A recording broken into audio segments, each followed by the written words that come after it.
Don't you know who this is? She was thinking of something more special.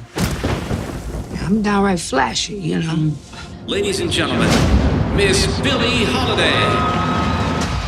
Reporters keep asking me, Billie, why you do the things you do? This is what I tell them. All love me. We love you. When I take NAACP says Billie Holiday is the voice of our people. I think we should integrate the audience for this show. Let's change it up a little bit. You know, blacks and whites sitting together. You knew what you were getting yourself into when you decided to come on the road. Get out my goddamn clothes. I'm gonna take everything except your bra and your man. Which one of my songs is your favorite song? Strange Fruit. It's a song about important things, you know. Things that are going on in the country. This holiday woman's causing a lot of people to think the wrong things. It's a starting gun for this so-called civil rights movement. Those lyrics provoke people. Y'all got a plan? She's a drug addict. Exactly. I cut Strange Fruit. I want to sing the damn song. It's for your own good, okay? I sing it the fuck I want.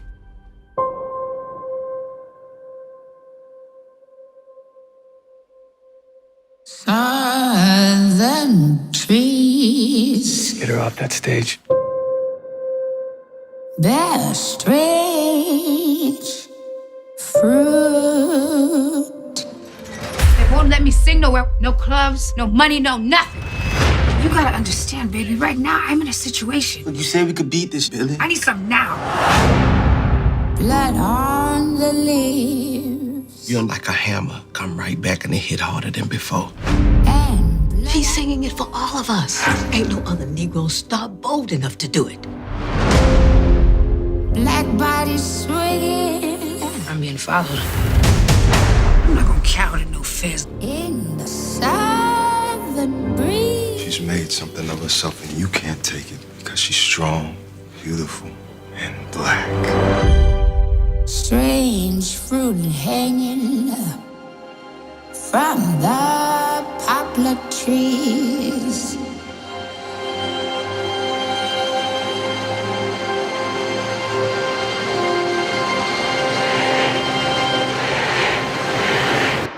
You think I'm gonna stop singing that song?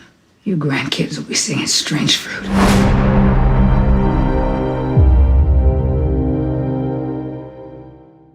Hello, everyone. My name is Angelique Jackson, film and media reporter at Variety. And thank you so much for joining us for this special conversation looking at the United States versus Billie Holiday. And joining me are the producer and director, Mr. Lee Daniels, and our star, Miss Andra Day. Hello. Hi, you two.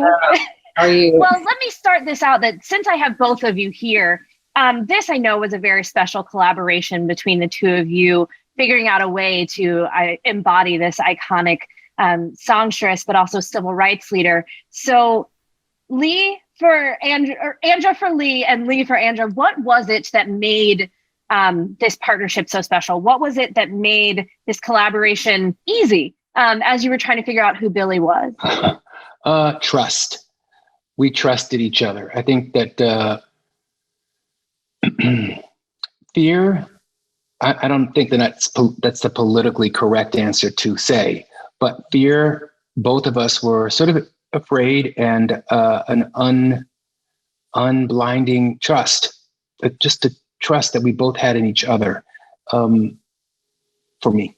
Yeah, I would agree with that, definitely. Like he said, I think both of us had a desire to honor her legacy. It wasn't that it was like, let's just do a movie and let's just do, it was sort of, it was very careful, you know what I mean, in the beginning to, all right, I didn't want to do it because I was like, I'm not an actress. I feel like I'll be terrible.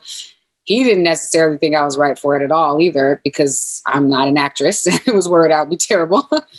But so I think that the desire to really honor her legacy outside of ourselves, I think is a part of what made it special. I didn't want to go in and half-ass tell this woman's story. I wanted to make sure that we did it right. And because we knew a lot of people would be watching.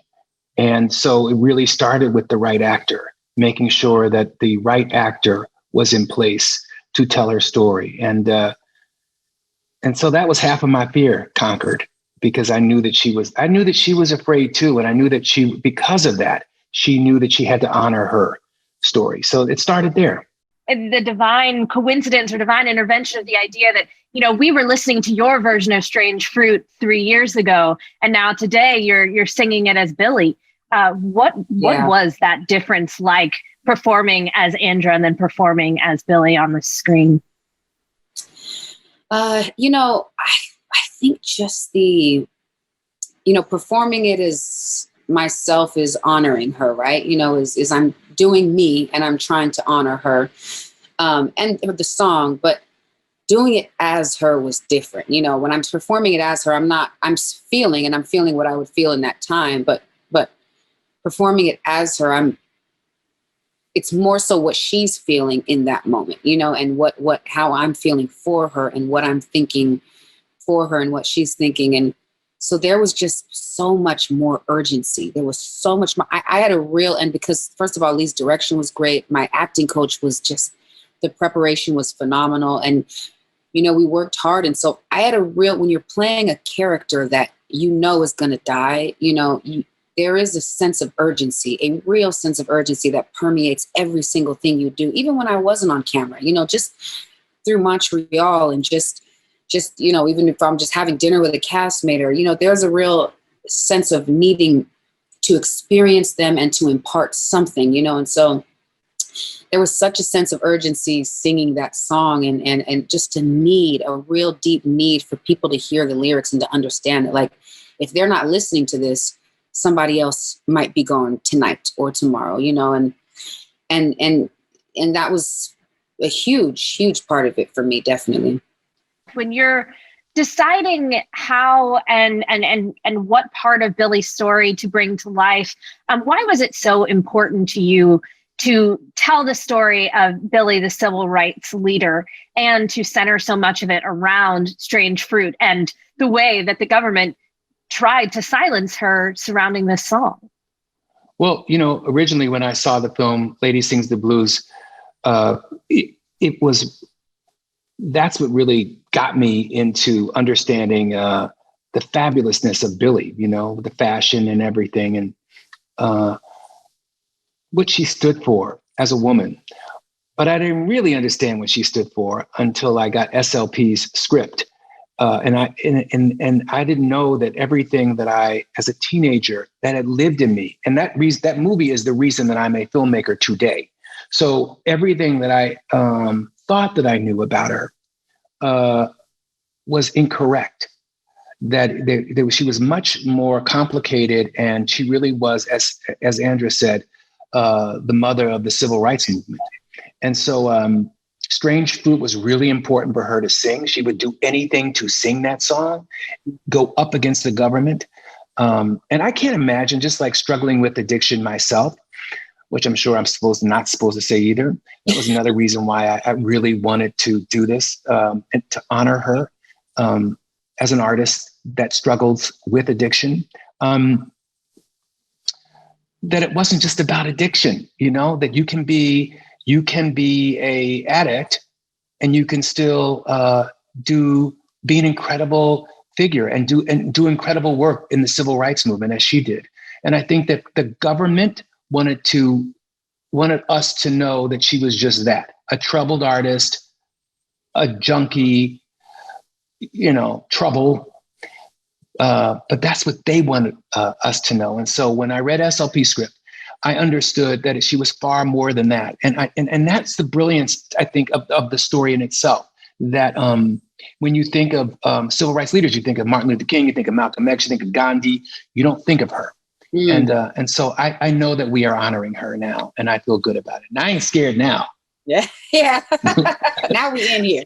Exactly. And so much of that is what is important about a story like this and a story like hers, is that especially our civil rights leaders, a lot of them were painted in a very flat way, where it was, Malcolm is angry while Martin Luther King is peaceful. It's the way that you kind of keep people from fully understanding the broader humanity of this person. And that is so much what this story is about, is understanding the humanity And also, and this is the great part, about what Andra has done with this. She has three-dimensionalized this character of Billie Holiday in a way that I don't know. I've never seen it. I rarely see with actors. You can count on your hands the type of, that God's in the room and has his hands all over her because we understand her through the humor, which is key, the pain, the arrogance, her artist, her music, her voice. Mm-hmm. We see so many different levels of Billie, and then that is of a person, a full person, not just one note. And it feels like Billie, the rock star, and also her connection with the fans. It's kind of separate from the way she would sing on stage and be so seemingly guarded. By getting to be like with her people and with Black people especially, I felt like it was very, like, it comes across in the scene. Well, of course, you guys did take a lot of creative license, but there was a ton of very specific detail, down to the exactness of the costuming and the presence of Billie as well. So tell me a little bit about pulling that off, getting the look just right, and getting what was maybe the most challenging scene of her life to recreate. I would definitely say for me, the heavy Billie, because we had to put her in a suit down to her legs, and I didn't want her to look so it was just about 10 pounds or 15 pounds or 20 pounds. And there were two different phases of weight gain. And so just making sure that because I really wanted it to look real, and you can look and see when this stuff does not look real. So kudos to Charles Gregory, who has passed away now from COVID. Who's a legend who really put it together, her makeup and hair together, him and Milani. But yeah, to me, that was the hard, for me, that was very, very hard. Mm-hmm. Yeah. Andra, was there a specific moment for you when you saw yourself, now maybe since you've seen the film, but even when you were just on set looking She at has not mirror? seen the film. Okay, Angelique. Okay, I should have asked the question first. Let's get it right. The truth is going to be told to these people tonight. She has not seen my movie, and shame on her. But we'll watch it together when she's okay. I'm too scared. I told you no more fear. We're not living in fear, Andrew Day. We're not living in fear. We're out of fear. I think it's like a couple things. Like are you really scared? Wait, hold on 1 second. Are you really, really afraid to see this movie? You know what, Lee? I literally, listen, we're similar because we actually connected on, this is one of the first things we connected on. It's the same thing I was telling somebody, even with my album, I've never listened to Cheers to the Fall. I'm only for the final master to make sure it was, I've never listened to my album again after that. Never. And I would never. For me, it's just like, I look back at things. I've seen some clips though. I have seen some clips because we had to do ADR, and then they sent we had the ADR, yeah. Yeah, and then they sent over clips or whatever. And so for me, I'm watching it and I'm just like, this is beautiful. This is incredible. But my mind goes like, girl, why did you do that instead of that on that part? And why I will tear my whole life apart watching this thing. I'm like, and listen, I'm the same way. I will after we finish this, I won't see this movie. I haven't seen Precious. I haven't seen The Butler. I haven't seen Paperboy. I won't watch it. I'm done. I'm going to watch it for the master tape. Like I said, I'm going to get there. But the other thing let's do it together. That's why, I really feel like it should be something special where we watch it together. Because the other thing is, I was like, my memories from set they were still so. I think they're stronger than the movie, right? I'm like still so in the world of that I don't know if I'm ready to finalize it yet with the culmination of everything. You know what I mean? Yeah. I'm just like, I don't know. I'll leave the door up, but I'm going to watch it. And I'm going to watch it with me, and it's going to be amazing. And I won't cuss myself out and hate myself afterwards, probably. It's okay, Andra. I'll cuss myself out after this interview. So it's the same way that it goes for me. So it's so good. I feel that. But looking in the mirror, showing up on set looking like Billie, what was a particular scene or a particular moment where you were just like, wow, this is real?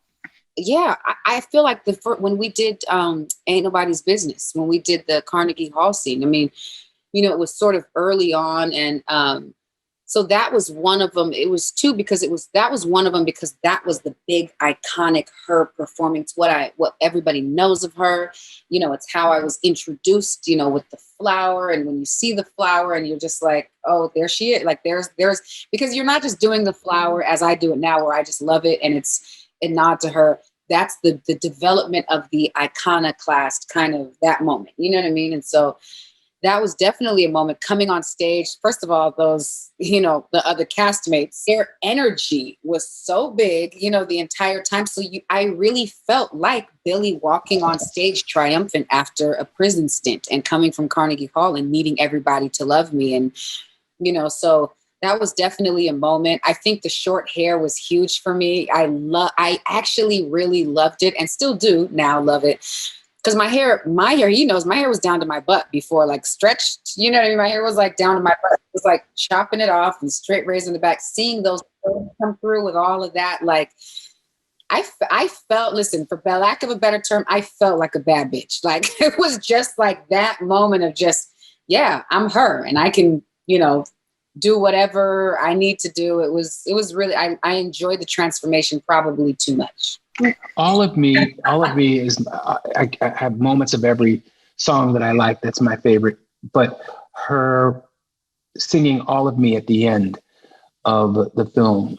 And I told her, I said, okay, it's time for you to say goodbye to Billie. And, because, it's the end of the movie. So you got to sing All of Me. And I think that was the last song that we did. Was it? Yeah, it was. Yeah. And it was toward the end of filming. Yeah. Was it the last day of filming too? It wasn't the last day, but it was like last couple of scenes. Mm-hmm. And so she sang All of Me. And in the very end, I said, I really need for you to say goodbye to Billie. And I need for you to break it a little bit, break that third wall. Yeah. Break it so that you can give me a little bit of Andra. And she broke down crying in the midst of the song.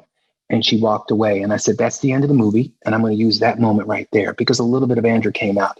She if you notice, she didn't really sing it like Billie, but you could hear a little bit of Andra come right through there.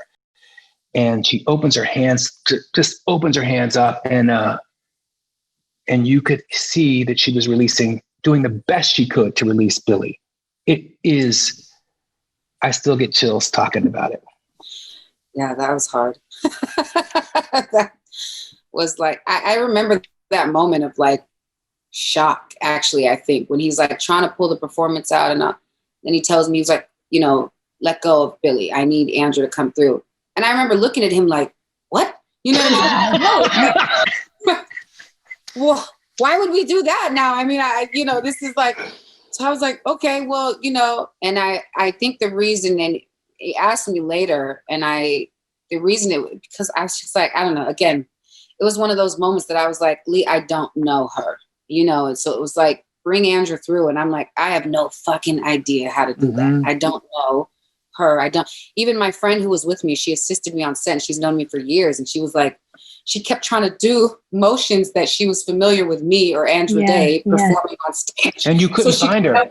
You couldn't find Andra. Andra was so, I think that was the reason why you were crying, because I think you felt that you let me down. And I think that was a moment where but you didn't let me down. Andra. You did exactly what you were supposed to do. You couldn't find her. You couldn't find yourself. Yeah. He's brilliant for knowing that. Meanwhile, I'm just like loathing in a corner, like I fucked it all up on the last few days of shooting. And you went out. Oh, that was the first time I saw you upset. You were really upset. You sulked and you wouldn't come. I couldn't get a hold of you. I was trying to get you, and remember, she was embarrassed because she really felt she let me down. And that cry was not supposed to happen, because at that time I said, I don't want to ever see Billie cry. Never. We never want to see Billie cry. Mm-hmm.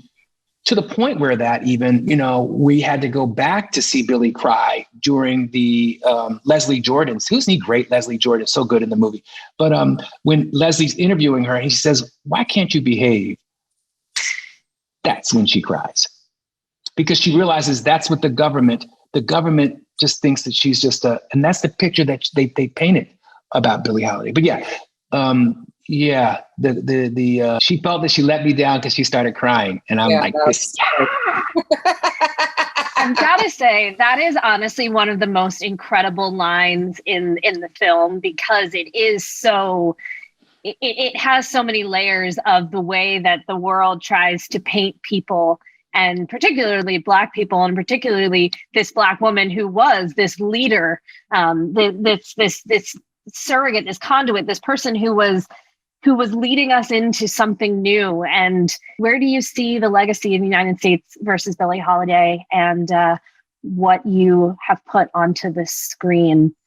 Well, with her legacy, I feel like we see it permeating just everything that we do, right? You know, I think that the legacy of her, you know, standing up, you know what I mean, and fighting the establishment and the powers at the time. I mean, that was, if she could do it at that time, then we are obligated to do it right now. You know what I'm saying? And you know, she was able to bring to light a lot by singing Strange Fruit, but they were also, you know, Brian Stevenson says this so well when he talks about the narrative war against us in America, that we maybe won the physical war, but they win and have won the narrative war. And I think that's a huge part of it, although she was able to still fight through that. And we have Strange Fruit, which is this glimmer that came through and informed us that we are fighters.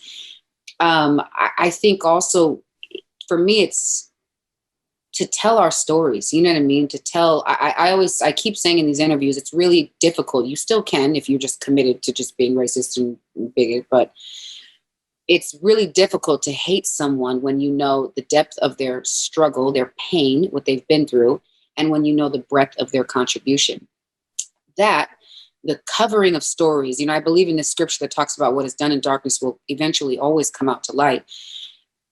This systems of oppression have been allowed to persist in America and still do, because truths have not been told, because narratives have been altered and have been changed. And so I think this story and her story is a huge part of our narrative that needs to be told, because it's not Black history, it is American history. Well, on that honestly perfect note, thank you all so much for joining us for this conversation about this film. The United States versus Billie Holiday is available on Hulu. Thank you so much. Thank you. Thank you, Andrew.